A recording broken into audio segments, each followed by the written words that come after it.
السلام علیکم، میں ہوں نادیہ سحر اسلامک ڈائریز سے آپ سب کو خوش آمدید کہتی ہوں۔ میں امید کرتی ہوں آپ سب خیریت سے ہوں گے اور میرے ایپیسوڈز لائک کر رہے ہوں گے۔ کل میں نے آپ سے رسول اللہ صلی اللہ علیہ وآلہ وسلم کے شکم و سینہ اقدس کے بارے میں ذکر کیا تھا۔ آج میں آپ کو بتاؤں گی پائے اقدس۔ تو چلیں شروع کرتے ہیں۔ بسم اللہ الرحمن الرحیم۔ آپ صلی اللہ علیہ وآلہ وسلم کے مقدس پاؤں چوڑے، پرگوشت اور ایڑیاں کم گوشت والی، تلوا اونچا جو زمین میں نہ لگتا تھا، دونوں پنڈلیاں قدرے پتلی اور صاف و شفاف، پاؤں کی نرمی اور نزاکت کا یہ عالم تھا کہ ان پر پانی ذرا بھی نہیں ٹھہرتا تھا۔ آپ چلنے میں بہت ہی وقار و تواضع کے ساتھ قدم شریف کو زمین پر رکھتے تھے۔ حضرت ابو ہریرہ رضی اللہ تعالیٰ عنہ کا بیان ہے کہ چلنے میں نے حضور صلی اللہ علیہ وآلہ وسلم سے بڑھ کر تیز رفتار کسی کو نہیں دیکھا، گویا زمین آپ کے لیے لپیٹی جاتی تھی۔ ہم لوگ آپ کے ساتھ دوڑا کرتے تھے اور تیز چلنے سے مشقت میں پڑ جاتے تھے، مگر آپ نہایت ہی وقار و سکون کے ساتھ چلتے رہتے تھے، مگر پھر بھی ہم سب لوگوں سے آپ آگے ہی رہتے تھے۔ ساکے اصل قدم شاخ نخل کرم، شم راہ ہدایت پہ لاکھوں سلام، کھائی قرآن نے خاک گزر کی قسم، اس کف پاکی حرمت پہ لاکھوں سلام۔ آپ صلی اللہ علیہ وآلہ وسلم کا لباس۔ حضور صلی اللہ علیہ وآلہ وسلم زیادہ تر صوتی لباس پہنتے تھے۔ اون اور کتان کا لباس بھی کبھی کبھی آپ نے استعمال فرمایا ہے۔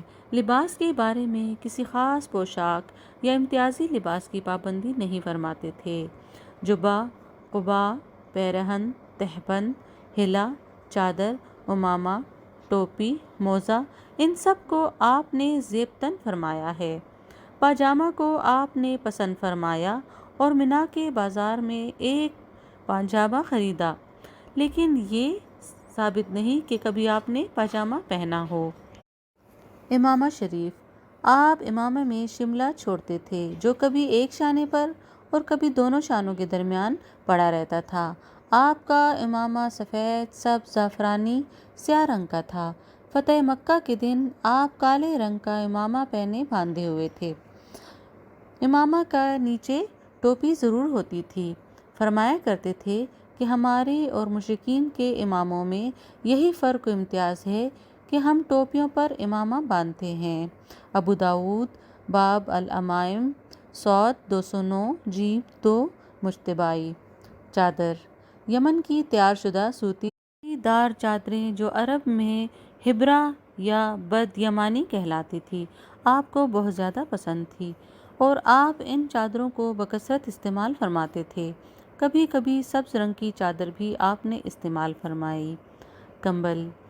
آپ صلی اللہ علیہ وآلہ وسلم کمبل بھی بکثرت استعمال فرماتے تھے، یہاں تک کہ بوقت وفات بھی ایک کمبل اوڑھے ہوئے تھے۔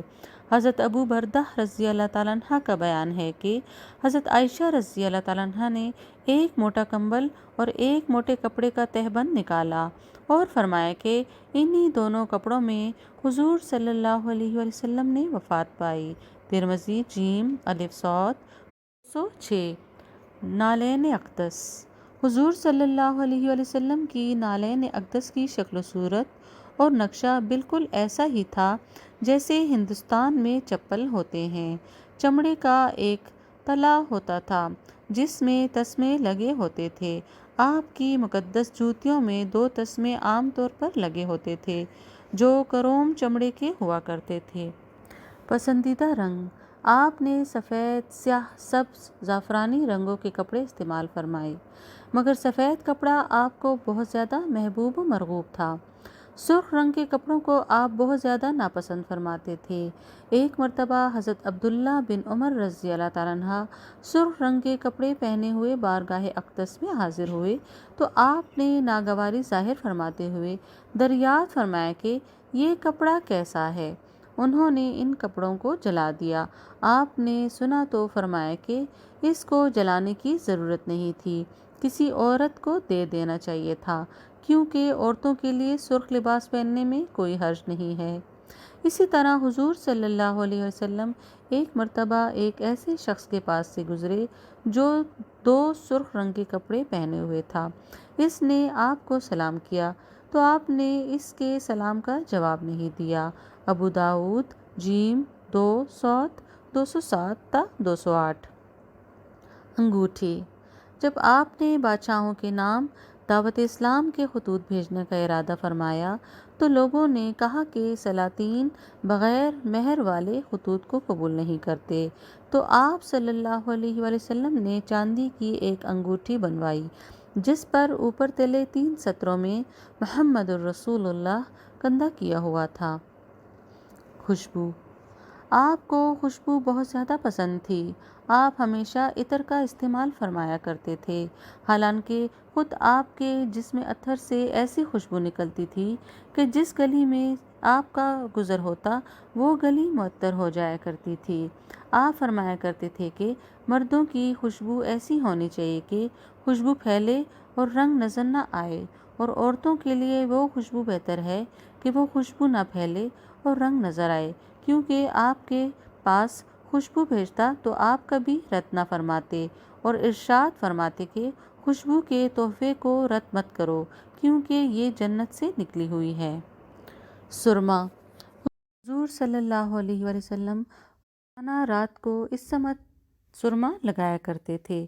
آپ کے پاس ایک سرما دانی تھی، اس میں سے 3 سلائی دونوں آنکھوں میں لگایا کرتے تھے اور فرمایا کرتے تھے کہ اس سمت سرما لگایا کرو، یہ نگاہ کو روشن اور تیز کرتا ہے اور پلک کے بال کو اگاتا ہے۔ سواری۔ گھوڑے کی سواری آپ کو بہت زیادہ پسند تھی۔ گھوڑوں کے علاوہ اونٹ، خچر، حمار، عربی گدھا جو گھوڑے سے زیادہ خوبصورت ہوتا ہے پر بھی سواری فرمائی ہے۔ نفاست پسندی۔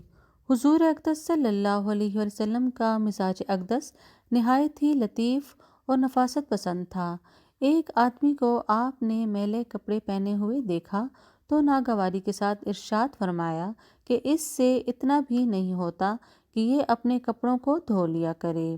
اسی طرح ایک شخص کو دیکھا کہ اس کے بال الجھے ہوئے ہیں تو فرمایا کہ کیا اس کو کوئی ایسی چیز تیل کنگھی نہیں ملتی کہ یہ اپنے بالوں کو سنوارے۔ اسی طرح ایک آدمی آپ صلی اللہ علیہ وسلم کے پاس بہت ہی خراب قسم کے کپڑے پہنے ہوئے آ گیا تو آپ نے اس سے دریافت فرمایا کہ تمہارے پاس کیا کچھ مال بھی ہے؟ اس نے عرض کیا کہ جی ہاں، میرے پاس اونٹ، بکریاں، گھوڑے، غلام سبھی قسم کے مال ہیں۔ تو آپ نے فرمایا کہ جب اللہ تعالیٰ نے تم کو مال دیا ہے تو چاہیے کہ تمہارے اوپر اس کی نعمتوں کا کچھ نشان بھی نظر آئے، یعنی اچھے اور صاف ستھرے کپڑے پہنو۔ ابو داؤد جیم 207۔ میں امید کرتی ہوں میرا آج کا ایپیسوڈ آپ کو پسند آئے گا، تو میری ویڈیو کو لائک کریں، شیئر کریں، میرے چینل کو سبسکرائب کریں۔ اپنا بہت زیادہ خیال رکھیے گا، دعاؤں میں یاد رکھیے گا۔ آپ سب کا بہت شکریہ۔ اللہ حافظ۔